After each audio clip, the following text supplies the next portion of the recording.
आज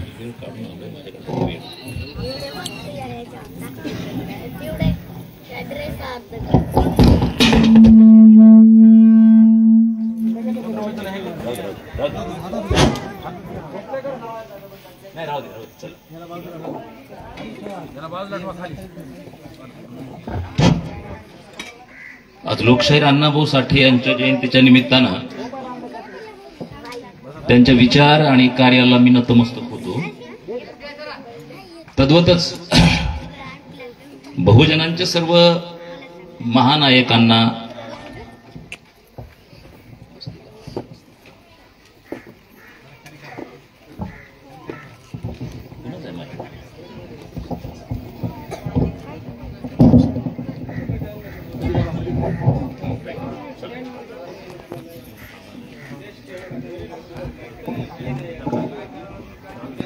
हॅलो बहुजनांच्या सर्व महानायक व महानायिकांच्या विचाराला कार्याला मी प्रथमतः अभिवादन करतो। इथं लहान लहान मुलांनी जी भाषणं केली ती ऐकून मी खरोखरच खूप धन्यही झालोय आणि सद्गदितही झालो। कारण महामानवांनी जे स्वप्न पाहिलेलं होतं, एक दिवस माझा समाज या देशाचा मालक बनवल्याशिवाय मी राहणार नाही, आणि काही वर्षाच्या नंतर हे स्वप्न पूर्ण होणार आहे असं चित्र आता संपूर्ण महाराष्ट्रात आणि देशामध्ये आहे। मी पहिल्यांदा खंडाळेकरांचं इथं आभार मानणार आहे की तुम्ही मला इथं येण्याची संधी दिली, आणि मला वाटतं अण्णाभाऊ साठेच्या जयंतीच्या निमित्तानं पहिल्यांदा मी इथं बोलतो। तुम्ही खरं म्हणजे भाग्यवंत आहात। मला कोणाच्या तरी बोलण्यातून हा संदर्भ येईल असं वाटलं होतं, परंतु आपलं गाव धसवाडी आणि खंडाळी हे अण्णाभाऊंच्या पदस्पर्शानं पावन झालेलं गाव। धसवाडीला अण्णाभाऊ साठे 1953च्या उन्हाळ्यामध्ये आपल्या घरी साधारणतः 3-3.5 महिने राहिलेले होते, आणि धसवाडी येथे अण्णाभाऊ साठेंनी धसवाडी कला पथकाची स्थापना केलेली होती, आणि या खंडाळीचे 2 सुपुत्र दाजेबा संतराम रायभोळे आणि आप्पाराव सोनकांबळे हे अण्णाभाऊंच्या त्या कला पथकात होते गायक म्हणून। एवढंच नव्हे तर अण्णाभाऊंनी इथं धसवाडीला जे आकलेची गोष्ट नावाचा जो वग बसवलेला होता, लोकनाट्य बसवलेलं होतं, त्या लोकनाट्यामध्ये आप्पाराव सोनकांबळे यांनी शेतकऱ्याची भूमिका केलेली होती आणि दाजेबा रायभोळे यांनी गवळ्याची भूमिका केलेली होती। उर्वरित सगळे कलाकार हे धसवाडीचे होते। त्यामध्ये माझे चुलते दलित मित्र स्वातंत्र्य सैनिक शंकरराव हौसाजी कांबळे, पांडुरंग हौसाजी कांबळे, नानासाहेब देशमुख, व्यंकटराव देशमुख आदी मंडळी त्यामध्ये होती। हे स्वतः गायक जसे होते तसे अभिनेते देखील होते हे सगळे लोक, आणि 3 महिने अण्णाभाऊ इथं रमले, इथं राहिले, आणि ज्यावेळेस जाण्याची वेळ आली त्यावेळेस अण्णाभाऊ धडधड रडलेले आहेत। 1953 ही घटना, आणि म्हणून मी सांगितलं की मी इथं आलो अर्थात धन्य झालो, आणि तुम्ही तुमचं भाग्य आहे की तुमच्या बगलेमध्ये या गावामध्ये धसवाडी येथे राहून अण्णाभाऊ गेलेत। खंडाळीला अण्णाभाऊचा पदस्पर्श झालाय। एवढंच नाही तर खंडाळीच्या विठ्ठल पाटलावरती विठू महार नावाची कथा अण्णाभाऊंनी लिहिलेली आहे। किती लोकांनी वाचली मला माहित नाही, आणि त्यावेळेसच्या महार लोकांनी जो संघर्ष केला त्याचं संपूर्ण चित्रण त्या कथेमध्ये। अण्णाभाऊची सापळा नावाची जी कथा आहे त्या कथेतला जो एक प्रसंग आहे, म्हणजे पळसाच्या पानाचा जो डोंगर आहे त्याचा मक्ता, त्या कथेमधला नायक हरिबाजू आहे, तो आणतो तालुक्याला जाऊन। तो प्रसंग धसवाडीचा आहे, आणि धसवाडीचे हौसाबा माझे आजोबा हौसाबा हरिबा त्यांनी नामकरण केलेलं आहे, आणि विठू महार या कथेमध्ये हुसेन पाटलाचा हसन पाटील त्यांनी केलेला आहे। पळसाचा मक्ता आज्याने आणलेला होता, आणि जो प्रसंग त्या सापळा नावाच्या कथेमध्ये आहे की तिथल्या दलितांची गुरढोरं धुऱ्याला गेल्यामुळं गावचा पाटील ते बांधून घालतो, कोंडवाड्यात घालतो, आणि मग हरिबा संघर्ष करतो, तो सगळा प्रसंग धसवाडीचा आहे. आणि हौसाबाने दिलेला तो संघर्ष आहे. पळसाचा मक्ता तालुक्यात आणलेला होता आणि ज्या लोकांनी पळसाची पानं विना परवाना तोडली त्यांना दंड झाल्याची नोंद अहमदपूरच्या तहसीलमध्ये. म्हणून मी असं म्हणालो की तुम्ही सगळे भाग्यशाली आहात की तुमचा जन्म या खंडाळी गावात झाला. भावंडांनो, बाबासाहेब आंबेडकरांनी क्षुद्रपूर्वी कोण होते नावाचा एक ग्रंथ लिहिला आणि या देशातल्या क्षुद्रांना आत्मभान दिलं बाबासाहेबांनी. जे लोक आपला इतिहास विसरतात ते लोक इतिहास घडवू शकत नाहीत, बाबासाहेबांनी सांगितलेलं होतं. अण्णाभाऊ साठे यांचा जन्म मांग जातीत झाला. मांग म्हणजे कोण? काय इतिहास आहे मांगांचा? कुठून आली ही संज्ञा? आम्ही गुलाम का झालो, कसे झालो, आमचे पूर्वज कोण होते, हा इतिहास जर आम्हाला माहित नसेल तर वर्तमान काळामध्ये इतिहासाची प्रेरणा घेऊन आमच्यावर आलेल्या संकटाशी दोन हात करण्याची ताकद आम्ही गमावून बसतो. आणि मग इतिहास आपला माहित पाहिजे. कन्नड शब्द जो मंग आहे त्यापासून त्याचं अनेक वचन मांग आहे आणि मंग म्हणजे वानर. लक्षात घ्या. मातंग हा संस्कृत शब्द आहे. मातंग म्हणजे हत्ती. आपण आपलं मूळ जे आहे ते जांबुवंताशी जोडतो, जो वानर सेनेचा प्रमुख होता. हा संज्ञा लक्षात घ्या. आणि मातंग म्हणजे हत्ती, जो संस्कृत शब्द आहे त्याचं मराठीकरण झालं आणि मांग शब्द तयार झाला. खरं म्हणजे वेदांमध्ये वर्णांचा उल्लेख आहे, जातीचा उल्लेख नाही. मनुस्मृतीमध्ये पहिल्यांदा जातींचा उल्लेख झाला. मांग जातीचा लिखित उल्लेख पहिल्यांदा 12व्या शतकात झालेला. असं जरी असलं तरी वेदांमध्ये, पुराणांमध्ये आणि इतरत्र महाभारतामध्ये, रामायणामध्ये मांग जातीचा, त्यांच्या आदर्शांचा उल्लेख आलेला आहे. गौरवानं उल्लेख आलेला आहे. मांग म्हणजे कोण? मांग म्हणजे चांडाळ. कसं वाटतं ऐकायला? पण तुम्हाला माहित नाही चांडाळ ही शिबीण आहे. चंड आणि आळ अशा दोन शब्दापासून तो संयुक्त शब्द तयार झाले. चंड म्हणजे प्रतापी लोक, पराक्रमी लोक आणि आळ म्हणजे राष्ट्र. चांडाळ म्हणजे पराक्रमी लोकांचं राष्ट्र. पण या लोकांना हरवू जे शकले नाहीत लोक, जे परकीय लोक ज्यांनी इथं आक्रमण केलं, आम्हाला गुलाम बनवण्याचा प्रयत्न केला, ज्यांच्याशी आमच्या पूर्वजांनी संघर्ष केला, जे आम्हाला हरवू शकले नाहीत, त्यांनी चांडाळ ह्या संज्ञेची शिवी केली. खुद्द सम्राट अशोक चांडाळ होता. श्रीकृष्णाची एक पत्नी चांडाळ होती. लक्षात घ्या. आणि बाबासाहेब सांगतात हे चांडाळ जे आहे अलीकडचे अस्पृश्य आहेत. बाबासाहेब आंबेडकरांनी अस्पृश्य मूळचे कोण आणि ते अस्पृश्य कसे बनले हा ग्रंथ लिहिला बाबासाहेब. चमड्याशी संबंधित जो व्यवसाय करत होते लोक, जे लोक त्याच्यामध्ये महार जे असतील ते ढोर ओढत असतील, मातंग असतील, कातडीपासनं हलक्या तयार करत असतील, चांबार जोडे तयार करत असतील आणि ढोर कातडं कमावत असतील, हे सगळे अस्पृश्य नंतरच्या काळात झालेले आहेत. पण यांचा इतिहास फार जाज्वल आणि उज्ज्वल अशा स्वरूपाचा इतिहास आहे. पुराणामध्ये मातंगाविषयी काही कथा आलेल्या त्या तुम्हाला सांगतो. आपला इतिहास आपल्याला माहित पाहिजे. आता त्या सगळ्याच कथावरती विश्वास ठेवण्याचं कारण नाही, तर त्या कथा का आल्या मी नंतर सांगणार आहे. जी पहिली कथा आहे ती परशुरामाच्या बापाची कथा आहे.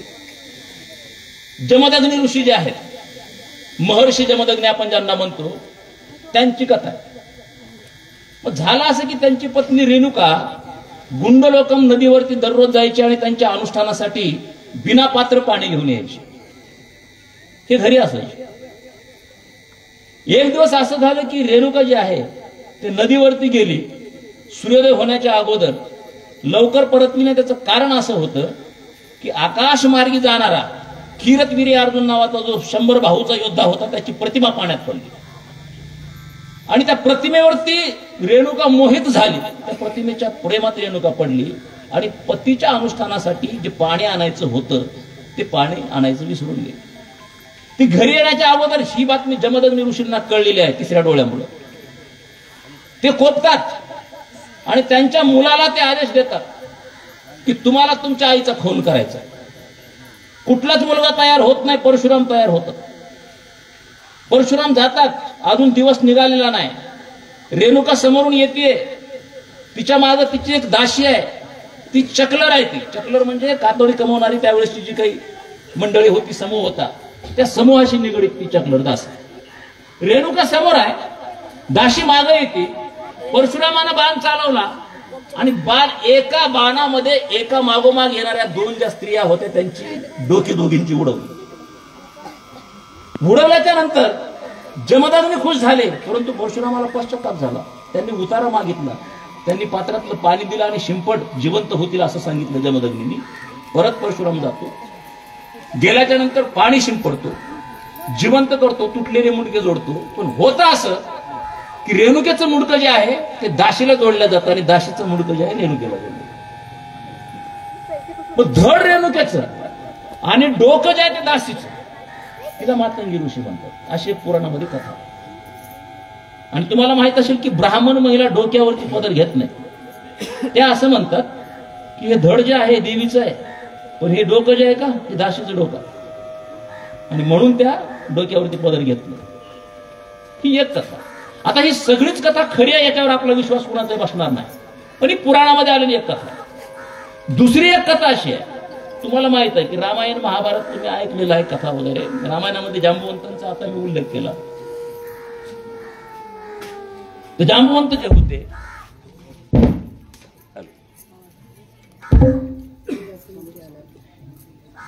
किंवा ब्रह्मदेवाला ज्यावेळेस सृष्टी तयार करायची होती त्यावेळेस आकाश अश्व त्रास देत होते, अडचण आणत होते, आणि त्यांचा बंदोबस्त करण्याचं काम ब्रह्मदेवाने मातंगाला दिलं, मांगाला दिलं. ही एक कथा आली. त्याच्यानंतर ब्रह्मदेव ज्यावेळेस सरस्वतीवरती अतिप्रसंग करणार होते, तुम्हाला माहित आहे ब्रह्मदेव आणि त्यांची मुलगी सरस्वती यांच्या संकरातून मनुचा जन्म झालेला आहे. ही कथा आहे पुराणामध्ये. आणि ज्यावेळेस सरस्वतीवर अतिप्रसंग करणार होते त्यावेळेस सरस्वती धावत जाते आणि सगळ्या देवांना विनंती करते की मला वाचवा, माझी आबरू वाचवा. ब्रह्मदेवाला सगळे घाबरतात, कुणी वाचवायला समोर जात नाही. शेवटी ती एका मांगाच्या झोपडीमध्ये जाते आणि तो मांग सरस्वतीला वाचवतो. सरस्वती म्हणते की तुला मी एक वर देणार आहे, याच्यानंतर तुझ्या कुठल्याच पिढीला अन्न कमी पडणार नाही. वास्तवात आपल्या कितीतरी पिढ्या ह्या अन्न म्हणून मातीमध्ये गेल्या, पण ही कथा आहे. ह्या काय पुराणामध्ये मी नंतर सांगणार आहे. जांबव ऋषी किंवा जांबवंतांची कथा एक आहे, तुम्हाला माहित आहे.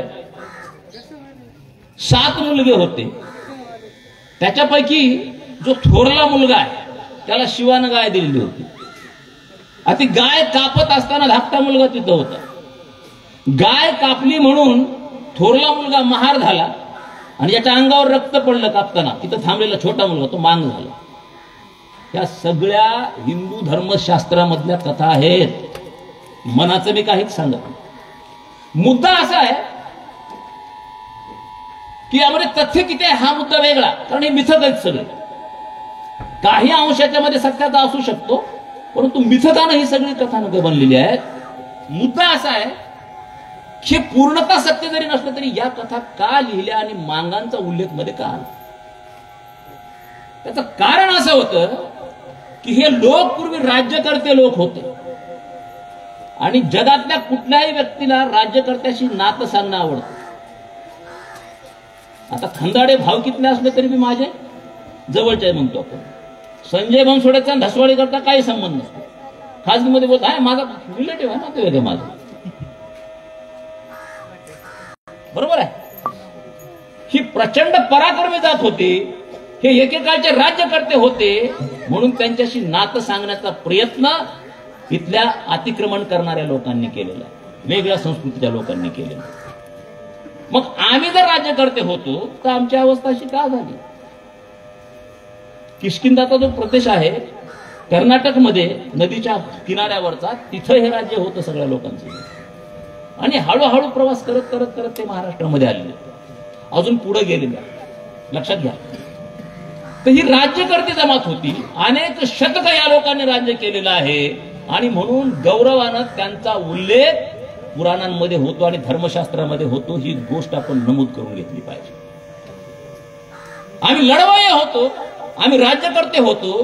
बाबासाहेब आंबेडकरांनी सांगितलं, संशोधन केलं. बाबासाहेब आंबेडकरांनी रक्ताचं पाणी केलं. शूद्र पूर्वी कोण होते नावाचा ग्रंथ लिहिला. छत्रपती शिवरायांसाठी तो ग्रंथ लिहिला. छत्रपतींच्या सोबत काय झालं हे सांगितलं, जेणेकरून छत्रपतीचे जे अनुयायी आहेत ते जागृत राहतील भविष्यामध्ये. अस्पृश्य मूळचे कोण नावाचा ग्रंथ बाबासाहेबांनी लिहिला आणि महारामांना सांगितले की तुम्ही कोण होतात, तुम्ही राजे होतात, तुम्ही सम्राट अशोकाचे औलाद आहेत. सम्राट अशोक हे चांडाळ आणि जे चांडाळ आहेत त्यांच्यापैकी कितीतरी लोक राजे होते. चंद्रगुप्त मौर्य हे शूद्र, त्यांचा नातू सम्राट अशोक. बरोबर आहे. म्हणजे बिंदुसाराची जी पत्नी होती ती ब्राह्मण होती आणि अशा पद्धतीच्या प्रतिलोम विवाहातून सम्राट अशोकाचा जन्म झाला आणि म्हणून तो चांडाळ. पूर्वी प्रतिलोम विवाह व्हायचे, अनुलोम विवाह आणि प्रतिलोम विवाह. पण त्या काळामध्ये अशा पद्धतीचा अभिशाप या संज्ञेला नव्हता. ते पराक्रमाचं एक द्योतक होतं आणि कितीतरी चांडाळ राजे होते त्या काळामध्ये. हे आपण समजून घेतलं पाहिजे. आज जरी ही हालाकी असली तरी पूर्वीचे आपण राज्यकर्ते आहोत हे आम्ही मनामध्ये ठेवलं पाहिजे आणि त्या पद्धतीचे धडे आपल्याला लेकरांना देण्याचं काम आम्ही केलं पाहिजे. बाबासाहेब आंबेडकरांनी सांगितलेलं आहे की इतिहास विसरणारे लोक इतिहास कधी घडवू शकत नाहीत. मित्रांनो, अलीकडचे काही संशोधन आहेत, बऱ्याच संशोधनामध्ये जशी की पटवर्धन आहेत, टीना आत्रे आहेत, यांनी सांगितलेलं आहे की महारमांग ही एकच जात होती, महाराची पोटजात मांग. किंवा शरद पाटलांनी सांगितलेलं आहे, वीरा शिंदेनी सांगितलं की हे पूर्वी कोळी होते, आदिवासी. आणि आजही तुम्हाला सांगतो गुजरातमध्ये आणि ठाणे जिल्ह्यामध्ये मातंग कोळी जमात आहे. डहाणू तालुक्यामध्ये चिंचणी नावाचं गाव आहे, तिथं 5 ताम्रपट सापडलेले होते 10व्या शतकामध्ये आणि त्याच्यामध्ये उल्लेख आहे की महार कोळी नावाचा एक प्रांतच होता. आणि मग या गणाचं जे एक गणसंघ होता त्या गणसंघानं त्या जनपदामध्ये 500 पर्यंत राज्य केलेला याचा उल्लेख त्या ताम्रपटामध्ये आहे. असे कितीतरी तुम्हाला पुरावे देता येतील की आम्ही पूर्वी राजे होतो, परंतु या देशामध्ये बाहेरून ज्यांनी आक्रमण केलं त्यांनी त्यांची संस्कृती आमच्यावरती लादली, आम्हाला गुलाम केलं. कारण बाबासाहेब आंबेडकर म्हणतात की अन्याय अत्याचार होऊ शकतात एका मर्यादापर्यंत. जगामध्ये अनेक ठिकाणी अन्याय अत्याचार झालेले आहेत. एवढा टोकाचा अन्याय अत्याचार, त्याला पाणी मिळू द्यायचं नाही, त्याला भाकरी मिळू द्यायची नाही, त्याला शिवून घ्यायचं नाही, त्याला घरात घ्यायचं नाही, त्याचे मुर्दे पाडायचे, त्या लोकांच्या महिलावरती अत्याचार करायचे. एवढे अत्याचार का झाले?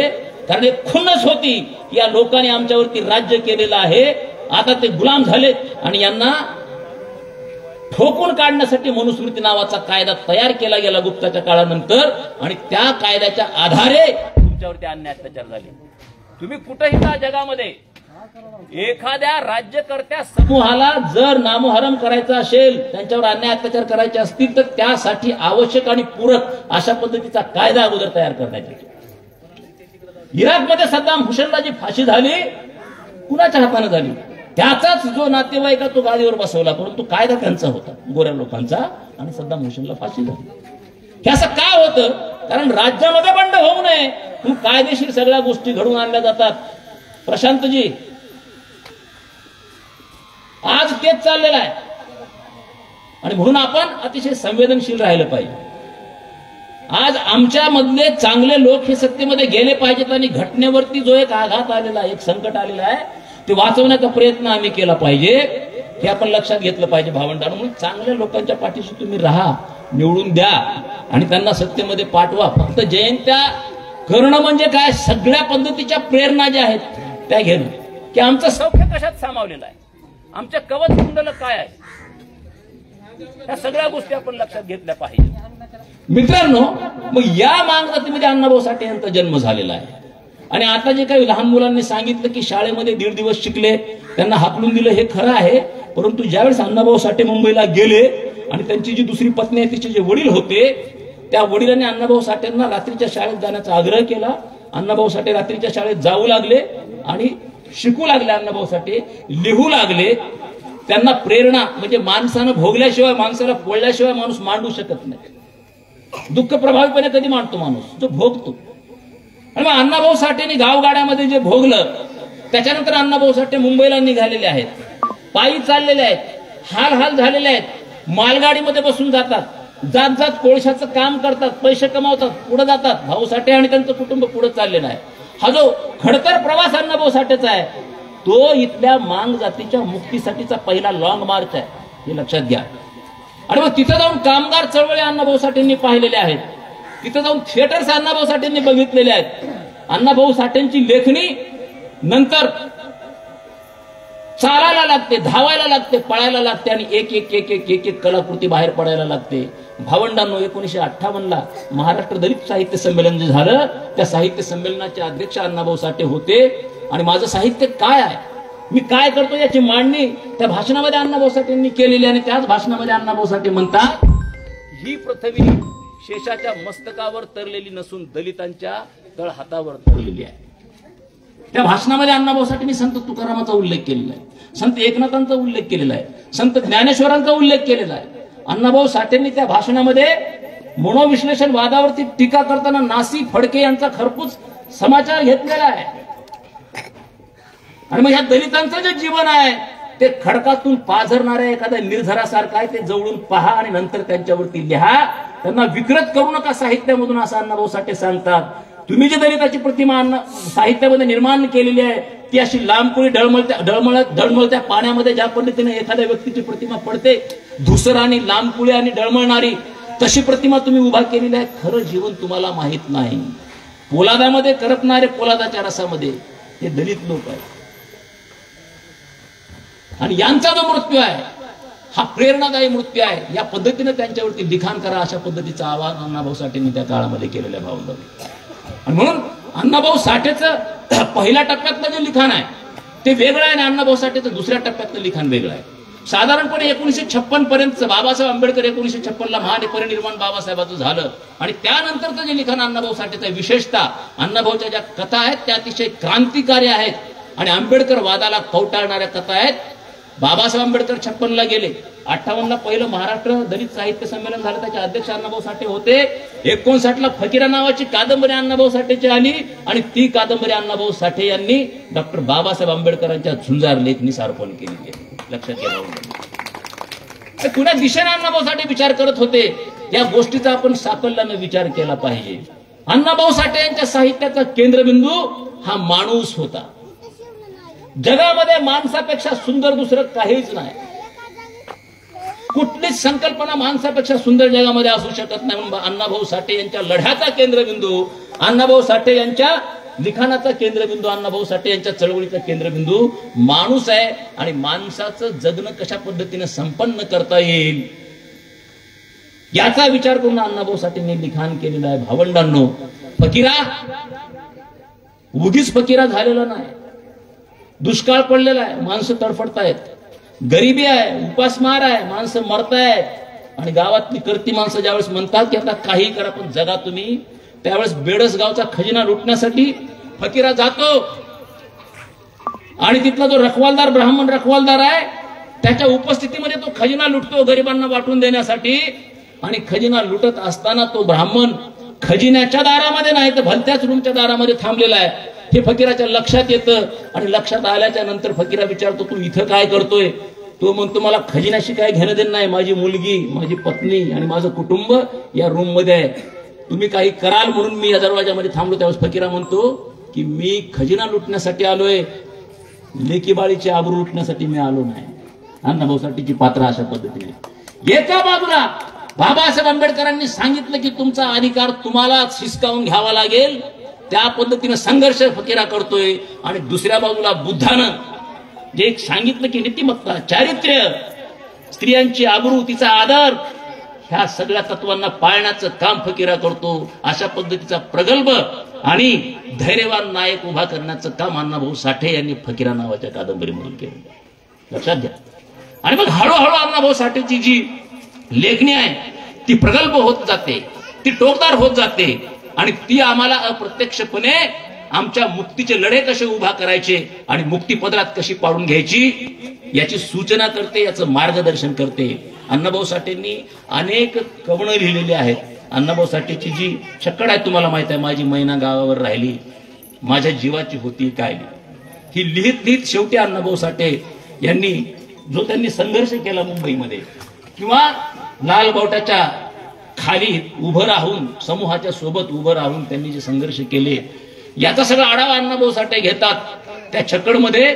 आणि अण्णाभाऊ साठे यांच्या लिखाणाचा सारनामा यशवंत मनोहर म्हणतात, ज्या पद्धतीने भारतीय संविधानाचा सारनामा आहे, प्रियंबल आहे, त्या पद्धतीनं समग्र वाङ्मय अण्णाभाऊ साठेचं जे आहे त्या लिखाणाचा सारनामा म्हणजे अण्णाभाऊ साठे यांचं जे गीत आहे, जग बदल घालून घाव गेले सांगून मला भीमराव, हे गीत आहे. बाबासाहेब आंबेडकरांनी 1938ला एक भाषण केलं होतं मनमाडला, आणि त्यावेळेस बाबासाहेब आंबेडकर म्हणाले होते की भांडवलशाही आणि ब्राह्मणशाही हे तुमचे दोन शत्रू आहेत.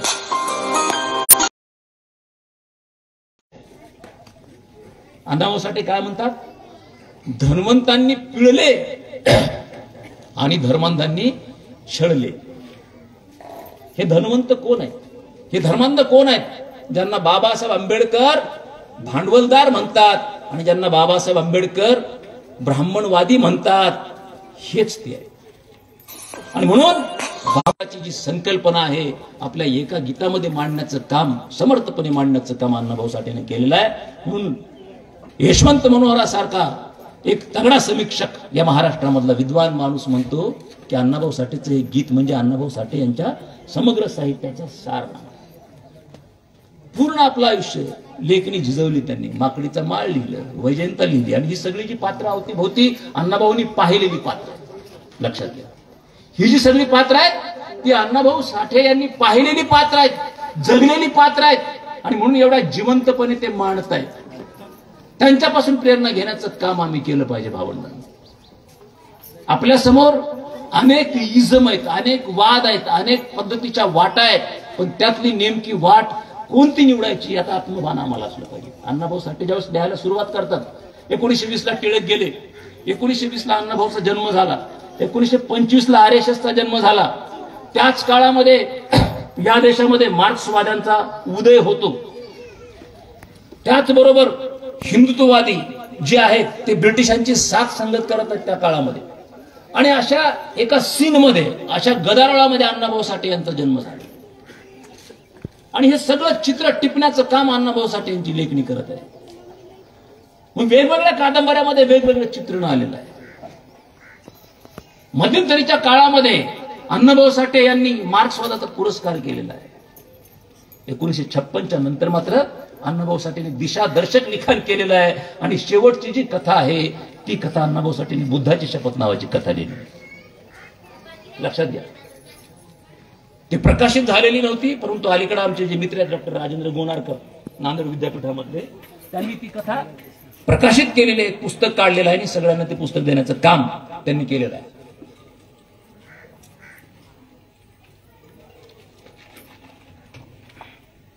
पाच 10 मिनिटांमध्ये मी संपवतो भावंडांनो. मित्रांनो, एक महत्वाचा मुद्दा मी तुम्हाला सांगणार आहे आणि थांबणार आहे की अण्णाभाऊ साठे यांनी त्यांच्या आयुष्यामध्ये कधीही व्यसनाचं समर्थन केलं नाही. अण्णाभाऊ साठेंना व्यसन जडलं होतं का? जडलं होतं. त्याची एक वेगळी पार्श्वभूमी होती, एक वेगळा विषय आहे, विस्तृत विषय आहे. जेवढा विस्तृत आहे तेवढा नाजूक विषय आहे. पण अण्णाभाऊ साठेंनी आयुष्यात कधीच व्यसनाचं समर्थन केलं. त्यांनी संस्कृती नावाची कथा लिहिली. ती कथा जर तुम्ही जर वाचली तर या व्यसनाविषयी अण्णाभाऊ साठेंचे काय विचार होते, काय संकल्पना होती हे तुमच्या लक्षात येईल. किंवा त्यांनी मर्यायचा गाडा नावाची कथा लिहिलेली आहे.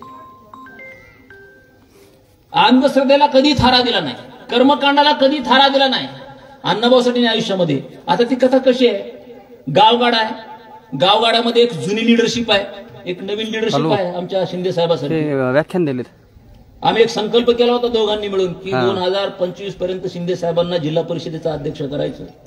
पण काही प्रसंग त्यांच्यावरती ओढावले. त्या दृष्टीने ते सक्षम आहेत, आमचे मित्र आहेत चांगले, आणि वळण आमच्या विचाराचं आहे, आमच्या चळवळीचं आहे. असं एक उमद नेतृत्व गावामध्ये होतं, नाना नावाचं तरुण नेतृत्व, आणि 4 म्हातारे डोकी होती. त्या गावात होतं असं की हागवकीनं माणसं मरायला लागतात. पटकी म्हणतात बहुतेक आपल्याकडं, बरोबर आहे. उलट्या होतात, संडास होते आणि माणसं मरायला लागतात. आणि मग जे म्हातारे आहेत, तरुण आहेत, स्त्रिया आहेत, मुलं आहेत, हे मरायला लागले, 10-12 माणसं अंथरुणावरती आहेत. आणि मग हे सगळे जे लीडर, जुने लीडर आहेत, ते पारावरती एकत्र येतात आणि चर्चा करायला लागतात काय करायचं. मग एक जण म्हणतो की मर्यादा कोपलेली आहे, समाधान करावं लागेल. मग तिथे एक प्रथा होती की हा जो मर्यादेचा गाडा आहे तो एका उत्सवामध्ये ओढत न्यायचा आणि गावाच्या विशेषात पलीकडे टाकायचा. मग नाना हा तरुण आहे, तो काय म्हणतो की याच्यामुळे काहीच होणार नाही, तुम्ही डॉक्टरला इथं बोलवा, रोग्यांची शुश्रूषा करा, त्यांना दवा पाणी द्या, त्यांना दवाखाना उपलब्ध करून द्या, अजून काय आर्थिक मदत करता येईल ते करा. सटवाजी जो आहे तो पूर्वीच्या पिढीचा म्हणजे जुन्या पिढीचा नायक आहे, तो तिथला लीडर आहे, पैसेवाला माणूस आहे, करता आलं तर हे करा, हे सांगते ना. आणि मग हा संघर्ष उभा राहतो गावामध्ये, तरुण पिढीमध्ये आणि जुन्या पिढीमध्ये संघर्ष उभा राहतो. जुन्या विचाराचे माणसं आणि नव्या विचाराचे माणसं असा संघर्ष उभा राहिला गावामध्ये, लक्षात घ्या. म्हणजे हुशारी काय करतात, आता गाडा तर ओढून वेशीच्या बाहेर टाकायचा आहे, नेऊन सोडायचा आहे. मग नाना एक हुशारी करतो, तो काय करतो की आता पूर्वेकडे जर गाडा ओढत नेऊन जर टाकायचा वेशीच्या बाहेर, तर तो गावातल्या लोकांना म्हणतो अरे तुमच्या लेखीवाडी तिकडे दिल्यात ना त्या गावामध्ये, तिकडे जर गाडा नेऊन तुम्ही जर टाकला तर तिथं सुरुवात होईल रोगराई आणि त्यांचे मुडदे पडतील. हे लोक अरे आमच्या लेखी तिकडे दिल्या, त्यांना काय व्हायचं, नाही तिकडे नाही टाकायचा, दक्षिणेला टाका. मग दक्षिणेला लेखी दिलेले काही लोक असतात, त्यांना म्हणतो मग तुमच्या लेखीचं कसं, ते म्हणतात तिकडे नाही, उत्तरेला टाका, पश्चिमेला टाका. मग गावातले आमच्या लेखी इकडे दिलेत, आमची बहीण इकडे दिली, आमचे पोरं तिकडे राहतात, मग ते मारू जात का. असा संघर्ष उभा राहतो आणि सरते शेवटी होता असं की तुझा गाडा जो आहे इथंच ठेवला जातो, मंदिरामध्ये नेऊन त्याची पूजा केली जाते आणि नानाचा विजय होतो. अशा पद्धतीची कथा अण्णाभाऊ साठे लिहिलेली आहे आणि त्या नानाचा नाना पाटील होतो नंतर. मुद्दा काय, अण्णाभाऊ साठेंनी कधीही कर्मकांडाला थारा दिला नाही, अण्णाभाऊ साठेंनी आयुष्यात कधीही अंधश्रद्धेला थारा दिला नाही. कथा वाचायची म्हणजे नुसतीच करमणुकीसाठी वाचायची नाही कथा, तिचं मूल्य काय, तत्व काय त्या कथेमध्ये सांगितलंय अण्णाभाऊनी, ते तत्व आत्मसात करण्याचा प्रयत्न आपण केला पाहिजे. त्यावेळेसचं प्रचलित आणि प्रस्थापित जे साहित्य होतं ते नवसाहित्य होतं, लक्षात घ्या. आणि मग ते दैववादी होतं, ते रचनावादी होतं, ते अभिव्यक्तीवादी होतं. याचेही अंश अवशेष अण्णाभाऊ साठेंच्या साहित्यात आलेत, परंतु नंतर अण्णाभाऊ साठे जीवनवादाकडे वळलेले आहेत, नंतर अण्णाभाऊ साठे इहवादाकडे वळलेले आहेत.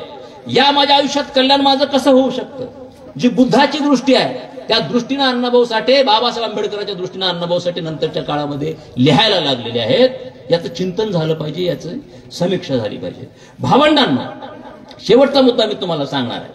बाबासाहेब आंबेडकरांचं एक वैशिष्ट्य होतं की बाबासाहेब आंबेडकरांनी या जगामधले जे महान महापुरुष होते, तत्ववेत्ते होते, या देशातल्या उपेक्षित माणसाच्या कल्याणासाठी कुणाचं कार्य आणि कुणाचं तत्वज्ञान कामाचं आहे, लागू पडतं, त्यांना गुरु मानलं बाबासाहेब. बाबासाहेबांनी सुरुवातीच्या काळामध्ये एक पुस्तक त्यांचं जे आहे ते रविदासाला अर्पण केलेलं आहे, चोख्याला अर्पण केलेलं आहे, चोखा मेळा. पण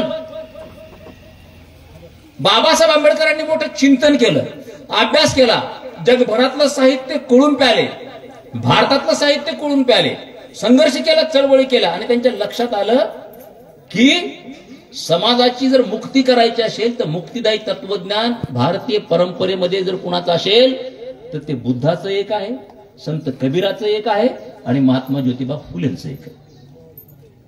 बाबासाहेबांनी चोखा मेळ्याला गुरु मानलं नाही, बाबासाहेबांनी जनाईला गुरु मानलं नाही, लक्षात घ्या. किंवा लहुजींच्या सोबत महात्मा ज्योतिराव फुले यांच्या संरक्षणार्थ जो अंगरक्षक होता रानू महार, त्यालाही बाबासाहेब आंबेडकरांनी गुरु मानलं. बाबासाहेब आंबेडकरांनी एक क्षत्रिय सिद्धार्थ गौतम बुद्ध यांना गुरु मानलं. बाबासाहेब आंबेडकरांनी एक शूद्र महात्मा ज्योतिराव फुले यांना गुरु मानलं. बाबासाहेब आंबेडकरांनी ज्याला कुठलाच धर्म नाही, ज्याला कुठलीच जात नाही, असा एक महान संत कबीराला गुरु मानलं. म्हणजे बाबासाहेब आंबेडकरांनी जात काढून अशी फेकून दिलेली. आणि बाबासाहेबांचं अनुकरण आणि अनुसरण करतात ना या महाराष्ट्रामधले जे पूर्वाश्रमीचे महार आहेत आणि आत्ताचे बौद्ध आहेत, त्यांनी काय केलं, चोख्याला बासनात गुंडाळून ठेवलं, रानू महाराला बासनात गुंडाळून ठेवलं, जनाईला बासनात गुंडाळून ठेवलं. आणि बाबासाहेबांनी ज्यांची दिवाळी साजरी करा, ज्यांचा जन्मदिन शाहू महाराज, त्यांची फोटो बौद्धांनी घरात लावली. महात्मा फुलेचा फोटो बौद्धांनी घरात लावला, शिवाजी महाराजांचा फोटो घरात लावला, कबीरांचा फोटो घरात लावला, बुद्धाचा फोटो घरात लावला. बौद्धांचा उत्कर्ष का झाला? त्यांनी जात पायदळी तुडवली आणि बाबासाहेबांनी ज्यांचे ज्यांचे आदर्श सांगितले ते आदर्श अंगीकारले, म्हणून बौद्धांचा उत्कर्ष झाला. तुम्ही जर बघितलं तर बाबासाहेब आंबेडकरांचं कुठलंही जे संघटन आहे ते संघटन एक जातीय नाहीच आहे, ती संज्ञाच एक जातीय नाही. रिपब्लिकन, प्रजासत्ताक जे असतील ते असतील. बहिष्कृत हितकारिणी सभा, या देशात जेवढे बहिष्कृत असतील तेवढे बहिष्कृत लोक. शेड्यूल्ड कास्ट फेडरेशन अनेक जाती, एससी अनेक जाती, ओबीसी अनेक जाती, एसटी अनेक जाती, म्हणजे जात्यातीत आणि धर्मातीत चळवळ करण्याचं काम बाबासाहेब आंबेडकरांनी केलं.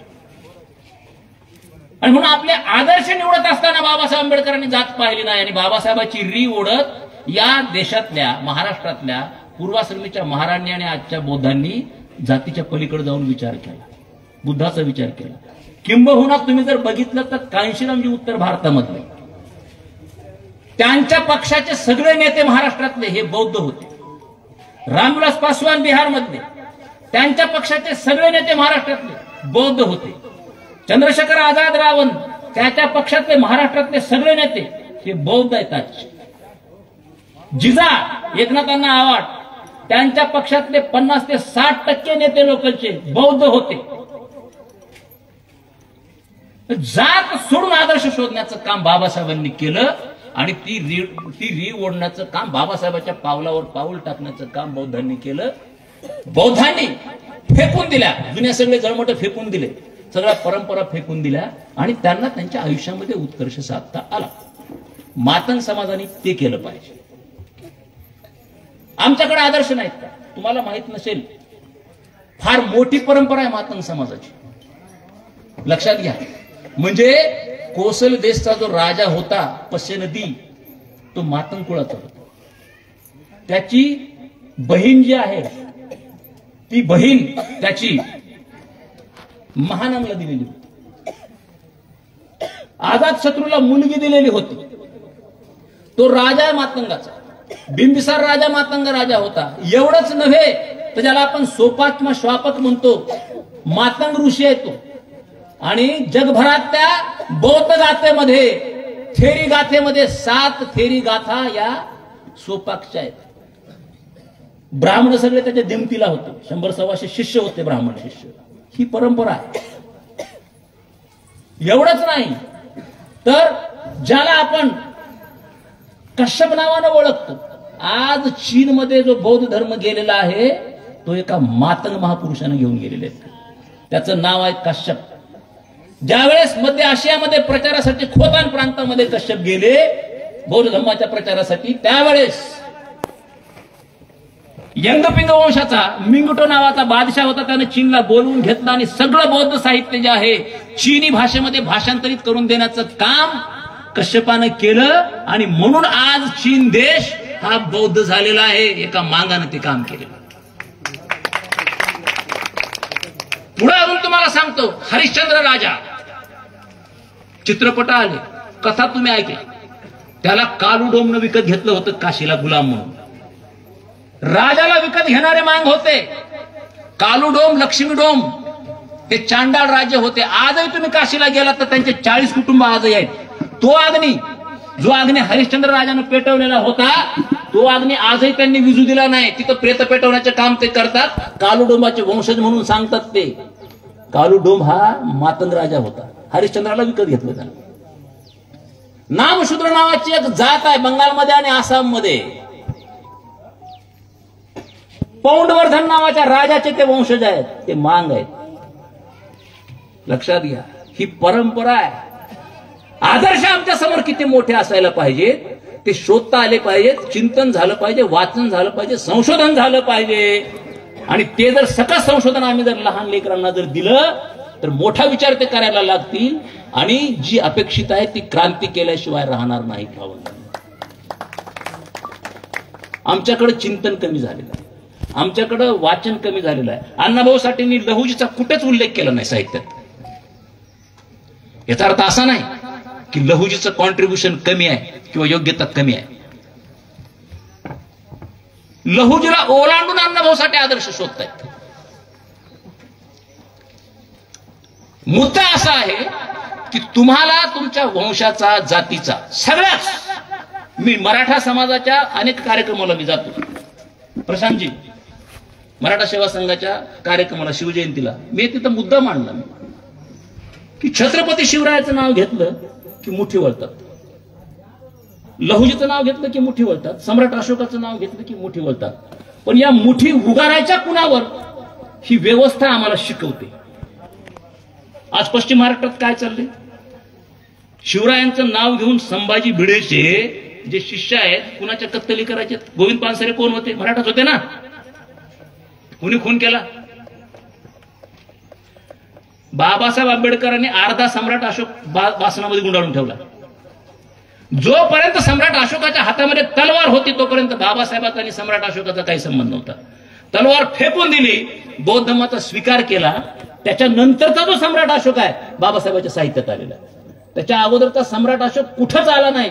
आणि मराठा समाजाच्या भाषणामध्ये मी देखील सांगत असतो की शिवराय आमचे आदर्श आहेत, आमची मुख्य प्रेरणा आहे. आम्हाला मुठी वळायला लावतात, पण ती मुठ कुणावरती उगारायची हे व्यवस्था आम्हाला शिकवते, आमची दिशा चुकते. आणि म्हणून आरक्षण जर पदरात पाडून घ्यायचं असेल खऱ्या अर्थानं, तर आरक्षणाचे जनक छत्रपती शाहू महाराजांची प्रतिमा प्रत्येक मराठ्याच्या घरामध्ये लागली पाहिजे. आणि शाहू महाराजांचा विचार, शाहू महाराजांच्या विचारावर आधारितच तुम्हाला आरक्षण मिळू शकतं. काळाची गरज काय? म्हणजे शाहू महाराजाला मानत नाहीत मराठे असं नाही, मानतात. अलीकडच्या 25 वर्षामध्ये मोठं काम झालंय मराठा समाजाचं शाहू महाराजांच्या विचारावरती. पण ज्या प्रकर्षानं, ज्या गतीनं आणि ज्या ताकदीनं शाहू महाराजांचं प्रतीक मराठा समाजामध्ये रुजवायचं, ते रुजवल्या गेलं नाही. म्हणून सगळा गुंता झालेला आहे. जय भवानी जय शिवाजी तर हिंदुत्ववादी म्हणतात, RSS वाले म्हणतात, काँग्रेसवाले म्हणतात, राष्ट्रवादीवाले म्हणतात, बीजेपी वाले म्हणतात. परंतु मराठ्यांना ओबीसी मधून आरक्षण द्यावं का याच्यावर कोणच बोलत नाही. आत्मभान महत्वाचं आहे आणि आत्मभान हे ज्ञानामुळे प्राप्त होतं. त्या पद्धतीचं चिंतन, अभ्यास झाला पाहिजे. मला अतिशय आनंद झाला की आपल्या गावामध्ये ही लहान लहान मुलं भाषण करतायत. आज वाचून ते पाठ करून भाषण करतायत, परंतु उद्या त्यांना दिव्य दृष्टी प्राप्त होईल आणि ते आपल्या पुढच्या समाजाचं भवितव्य आहे. त्यांना चांगलं सकस साहित्य देण्याचं काम करा, चांगलं मार्गदर्शन करण्याचं काम करा. आम्हाला जे जे करता येईल, एक चळवळीतला कार्यकर्ता म्हणून फार वाईट दिवस असतात. माझ्या ठिकाणी दुसरा असता प्रश्न, जे आत्महत्या केला असता आतापर्यंत. कारण जिथं मी भाषणाला जातो तिथं एक नेता येतो, आम्हाला काम आहे सर, जातो. अरे असे हजारो प्रसंग मी माझ्या आयुष्यात पाहिले, पण खचलो नाही. मी 50 माणसं असली तरी भाषण करतो. 50,000 आणि 1 लाखाच्या सभा जिथं होतात तिथेही भाषण केले आहेत. कारण चळवळीचा वसा कोणीतरी उचलला पाहिजे आणि शेवटच्या माणसापर्यंत चळवळ गेली पाहिजे. बाबासाहेब काय म्हणतात, शेवटचा माणूस जर चळवळीपर्यंत येत नसेल तर आपण शेवटच्या माणसापर्यंत गेलं पाहिजे, चळवळ शेवटच्या माणसापर्यंत गेली पाहिजे. शिक्षण जर शेवटचा माणूस शिक्षणापर्यंत येत नसेल तर स्वतः शिक्षण शेवटच्या माणसापर्यंत गेलं पाहिजे. जाते का? आज किती महागडं झालं शिक्षण. पूर्वी जातीमुळे शिकता आलं नाही. आता गावचा पाटील देखील एखाद्या इंग्रजी शाळेमध्ये आपला पोरगा शिकू शकत नाही. माझ्यासारखा प्राध्यापक देखील 2 लाख पगारीचा, पोद्दार इंग्लिश स्कूल असेल किंवा अजून कुठली इंग्लिश स्कूल असेल, एकतर आर्थिकदृष्ट्या मागास म्हणून तिथं संधी मिळत नाही. पोरांची नावं बौद्ध लावल्यामुळं अनुसूचित जातीचं आरक्षण मिळत नाही. फिया भराव्या लागतात. एवढी मोठी फी आहे, सगळा पांढरा पैसा आहे. ही अडचण झाली. असून अडचण नसून खोळंबा. हे कशामुळे झाले तर संविधानाचे तत्व पायदळी तुडवणं चालू आहे. बाबासाहेबांना, महात्मा फुलेंना, शाहू महाराजांना, अण्णाभाऊ साठेंना अभिप्रेत असणारी जी शैक्षणिक क्रांती आहे, ती शैक्षणिक क्रांती थोपवण्याचं काम आज महाराष्ट्रामध्ये आणि देशामध्ये सुरुवात झाले. त्या विरोधामध्ये अण्णाभाऊ साठे यांच्या विचाराची, साहित्याची तलवार करून, हत्यार करून आम्ही युद्ध पुकारलं पाहिजे आणि हे युद्ध पुकारल्याशिवाय दुसरा पर्यायच आम्हाला नाही. आमचं भांडवलच संघर्ष आहे. बाबासाहेब म्हणाले की शिका, संघटित व्हा आणि संघर्ष करा. संघर्षामुळेच आम्ही आज इथपर्यंत आलो. म्हणून संघर्ष बाजूला ठेवून लांगून चालून करू नका. लोकांचं स्वाभिमानानं आपण राहून चळवळ करावी आणि आपल्या पुढच्या पिढीला कशा पद्धतीने वैभव प्रदान करण्यात येईल याचा विचार करावा आणि ते प्राप्त करून देण्याचा प्रयत्न करावा, असा आशावाद मी बाळगतो आणि माझा सन्मान केल्याबद्दल धन्यवाद देतो. जय हिंद, जय भारत, जय लवकर.